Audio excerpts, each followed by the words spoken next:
अयोध्या राम मंदिर में माचिस या कपूर के बिना अग्नि प्रज्वलित। जानिए प्राण प्रतिष्ठा में क्या क्या हो रहे विशेष अनुष्ठान। अयोध्या राम मंदिर में प्राण प्रतिष्ठा को लेकर क्या क्या विशेष अनुष्ठान किए जा रहे हैं। अयोध्या में राम मंदिर की प्राण प्रतिष्ठा का 3 दिवसीय समारोह शुरू हो गया है। 3 जून से शुरू हुए भव्य समारोह में श्री राम जन्मभूमि मंदिर परिसर में राम दरबार और अन्य 7 मंदिरों में मूर्तियों की प्राण प्रतिष्ठा की जा रही है। मंगलवार को वैदिक अनुष्ठान का पहला दिन गुजर चुका है। बुधवार को आज प्राण प्रतिष्ठा समारोह का दूसरा दिन है। गुरुवार को इस अनुष्ठान का समापन होगा।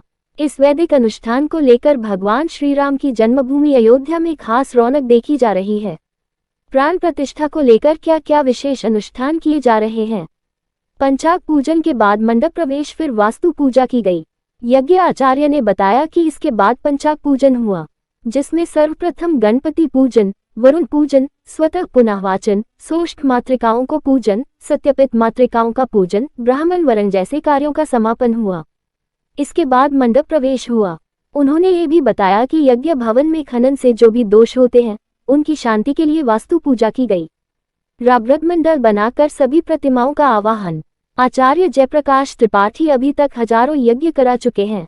उनके पास यज्ञ कराने का बहुत लंबा अनुभव है। उन्होंने बताया कि मंडप में जो 16 स्तंभ हैं, वो भगवान की 16 कलाओं के प्रतिरूप है। उसकी पूजा की गई। फिर जिन जिन देवताओं की प्रतिमाओं की प्राण प्रतिष्ठा होनी है, प्रधान वेदी पर रामव्रत मंडल बनाकर उन सभी का आवाहन किया गया। प्रभु श्री राम का यंत्र बनाया गया। अरली मंथन के जरिए सभी कुंडों में प्रज्वलित की गई अग्नि।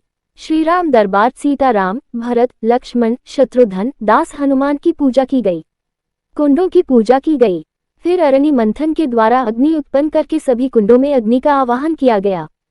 क्षेत्रपाल की पूजा की गई। ग्रहों के मंत्रों से हवन किया गया। जो 8 देवता है, जिनकी प्रतिमाओं की प्राण प्रतिष्ठा होनी है, उनके मंत्रों द्वारा हर एक कुंडों में 108 आहुति प्रदान की गई।